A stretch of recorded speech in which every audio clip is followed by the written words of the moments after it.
As of yesterday in the evening, when I received a call from the editor-in-chief Nation Media Group, I was able to follow up on this particular arrest all the way to Pangani Police Station.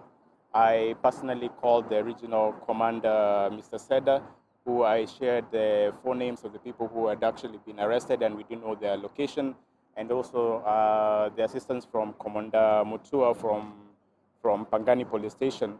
Both those two officers are the ones who were able to help me get the information where these people were being detained.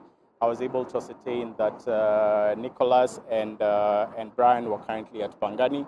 I took a brief few minutes to talk to them to ascertain that they were actually not injured. But during the conversation, I learned that the offices had been raided, the statements had been taken without any counsel present. Further, after that particular meeting, now I was able to ascertain where the other two individuals who are here in Bodega. I came, I saw them. This was about, I believe, 1 a.m. in the morning. And fortunately, same scenario. And now I'm just glad that they've actually been released. Yes, they have been released on free bond. There's no cash bail which has been demanded.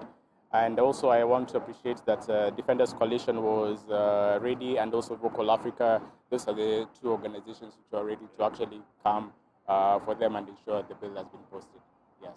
So this means there is no case against them, or they are required to come back? As for now, the unfortunate part is that the DCIO for Pangani gave me some very concerning statement that this was not a matter which was under his purview, but he did inform me that this was being coordinated from DCI headquarters.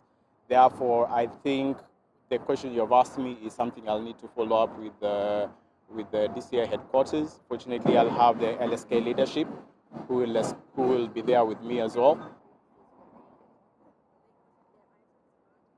No, that is also something else that I am strongly going to follow up come Monday. Ideally, for items such as cameras, hard disk, internal hard drives, the DCI know very well they're supposed to make a miscellaneous application in court. They go get a court order and they confiscate all those mobile phones and things like that.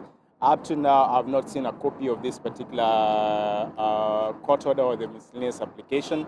So therefore, for me, the fact that they have obtained those particular gadgets that has been illegally, and in any case, they intend to use them in court, I'll actually have them struck off the record for that purpose.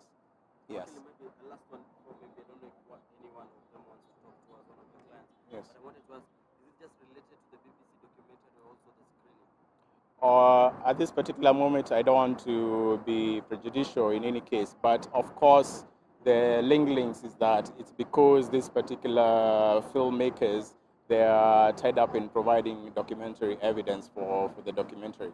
But that notwithstanding, that's their statements, not my client's statements. And whatever statements that have been obtained, that was actually obtained illegally.